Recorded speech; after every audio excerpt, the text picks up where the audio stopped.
मिति 2082 साल 10 को महिना 13 गते। आज मेरो यो भिडियो हेर्नुभएका सम्पूर्ण महानुभाव तथा दर्शकहरूलाई म रिजिनेसीको तर्फबाट सादर अभिवादन। आज म तपाईँहरूलाई गुरु चितुन सोलदेव अर्थात् गुरु पद्मा सम्भवाको शाकाहारी प्रार्थनाको पढ्ने विधि र यसको अर्थ बुझाउने छु। कृपया सम्पूर्ण महानुभावहरूले यो भिडियो सुरुदेखि अन्तसम्म नछुटाइकन हेर्न अनुरोध गर्दछु। प्रथममा हामी गुरु पद्मा सम्भवाको शाकाहारी प्रार्थनाको पढ्ने विधिमा लागौँ। हुङ ओगेन युल्गी नुब्जाङ छाम। भन्नुहोस् त मसँगै। हुङ ओगेन युल्गी नुब्जाङ छाम। पद्मा केसर दोङपो ला। याछेन छोगी मुइडुप न्ये। पेमा जुङ्ने सेसु ढाक। खोर्द खाडो माङपु कोर। खेतकी जेसु ढाकढुप की। जिन्गी लोपछिर सेक्सु सोल। गुरु पद्मा सिद्धि हुङ। यसको अर्थ छ हुङ ओगेन युल्गी नुब्जाङ छाम। अब यसलाई चाहिँ नेपालीमा अनुवाद गर्दाखेरि उडैयान अथवा ओगेन सहरको पश्चिम र उत्तर कोणमा। यसको व्याख्या छ हुङ भन्नाले गुरुको बुद्ध चित्तलाई जगाउने बीज मन्त्र हो। ओगेन युल्गी नुब्जाङ छाम भनेको चाहिँ ओगेन वा उडियान देशको उत्तर र पश्चिम दिशामा पर्ने धनकोष भन्ने पवित्र तालको बीचमा, अर्थात् यसले चाहिँ के जनाउँछ भन्दाखेरि गुरु पद्मा सम्भवाको जन्मस्थानलाई जनाउँछ। किनकि गुरु पद्मा सम्भवा चाहिँ उडियान देशको उत्तर र पश्चिम दिशामा पर्ने धनकोष भन्ने पवित्र तालमा जन्मिनु भएको थियो। पद्मा केसर दोङपोला। अब यसलाई चाहिँ सिधै नेपालीमा अनुवाद गर्दाखेरि पद्मा केसरको कमल वृक्षमा। यसको व्याख्या छ कमलको फुलको केसर र डाँडको बिचमा गुरुको जन्म मानव गर्भबाट नभई कमलको फुलबाट भएको हो। यसले चाहिँ के जनाउँछ भन्दाखेरि गुरु पद्मा सम्भवको अलौकिक जन्म विधिलाई जनाउँछ। किनकि गुरु पद्मा सम्भव चाहिँ जन्म मानव गर्भबाट नभई फुलबाट भएको हो। याछेन छोगी मोइडुप न्ये। यसलाई चाहिँ नेपालीमा अनुवाद गर्दाखेरि आश्चर्यजनक परम सिद्धि प्राप्त। अब यसको चाहिँ व्याख्या छ अत्यन्तै आश्चर्यजनक र सर्वोच्च सिद्धि बुद्धत्व प्राप्त गर्नुभएको। उहाँ जन्मदै पूर्ण बुद्ध हुनुभएको थियो। यसले चाहिँ के जनाउँछ भन्दाखेरि गुरुको अद्भुत गुण र शक्तिलाई जनाउँछ।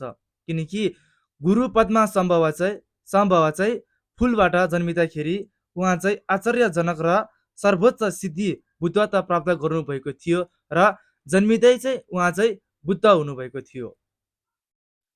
पद्मा जुङ्ने सेसु ढाक। अब यसलाई चाहिँ सिधै नेपालीमा अनुवाद गर्दाखेरि पद्मा सम्भव नामले प्रख्यात भएको, अर्थात् यसको व्याख्या चाहिँ जसको नाम सारा लोकमा पद्मा सम्भव कमलबाट उत्पादन हुनुभएको भनेर चाहिँ प्रख्यात छ। यसले चाहिँ के जनाउँछ भन्दाखेरि गुरु पद्मा सम्भवको प्रसिद्ध नामलाई जनाउँछ। किनकि गुरु पद्मा सम्भव चाहिँ कमलको फुलबाट जन्मिनु भएको कारणले चाहिँ उहाँको नाम गुरु पद्मा सम्भव चाहिँ नाम प्रसिद्ध वा प्रख्यात भएको थियो। खोर्दु खाडो माङपुए कोर। यसलाई चाहिँ सिधै नेपालीमा अनुवाद गर्दाखेरि ढाकिनी शिष्य परिवारले परिधि लगाएको, अर्थात् यसको चाहिँ व्याख्या छ जसको वरिपरि अनगिन्ती डाकिनी र योगिनीहरूको परिवारले घेरेर उहाँको सेवा र स्तुति गरिरहेका छन्। यसले चाहिँ के जनाउँछ भन्दाखेरि गुरुको शिष्य र शक्तिहरूको मण्डललाई जनाउँछ। किनकि गुरु पद्मा सम्भव चाहिँ फुलबाट जन्मिँदाखेरि उहाँको वरपर अनगिन्ती डाकिनी र योगिनीहरूको परिवारले घेरेर उहाँको सेवा र स्तुति गरिरहेको थियो। खेतकी जेसु धाकढुप की। यसलाई सिधै नेपालीमा अनुवाद गर्दाखेरि म हजुरको अनुसरण गर्छु। अब यसको व्याख्या छ हे गुरु पद्मा सम्भव, म हजुरकै मर्ग र पाइलालाई पछ्याउँदै हजुर जस्तै बन्नका लागि साधना गर्दछु। यसले चाहिँ के जनाउँछ भन्दाखेरि साधकको प्रतिज्ञा र श्रद्धालाई जनाउँछ। त्यसपछि जिन्दगी लोप्छिर सेक्सु सोल, यसलाई चाहिँ नेपालीमा अनुवाद गर्दाखेरि आशीर्वाद दिन यहाँ पाल्नुहोस्। अर्थात् यसको व्याख्या छ मेरो शरीर वाणी र चित्तलाई पवित्र पार्न र मलाई आशीर्वाद वा अधिष्ठान दिनका लागि यहाँ पाल्नुहोस्। यसले चाहिँ के जनाउँछ भन्दाखेरि प्रार्थनाको मुख्य उद्देश्यलाई जनाउँछ, किनकि गुरु पद्मा सम्भव चाहिँ जन्मिँदैखेरि उहाँ चाहिँ बुद्धत्व प्राप्त गर्नुभएको थियो। त्यसैले मलाई चाहिँ आशीर्वाद दिनका लागि यहाँ पाल्नुहोस् भन्नुभएको छ। गुरु पद्मा सिद्धि हुङ, यसलाई चाहिँ सिधै नेपालीमा अनुवाद गर्दाखेरि गुरु पद्मा सिद्धि हुङ। यसको व्याख्या छ हे गुरु पद्मा सम्भव, मलाई सबै प्रकारका सांसारिक र आध्यात्मिक सिद्धिहरू प्रदान गर्नुहोस्। अब यसले चाहिँ के जनाउँछ भन्दाखेरि यो दुःखको संसारबाट मलाई मुक्त गराउनुहोस् भनेर चाहिँ बुझाउँछ।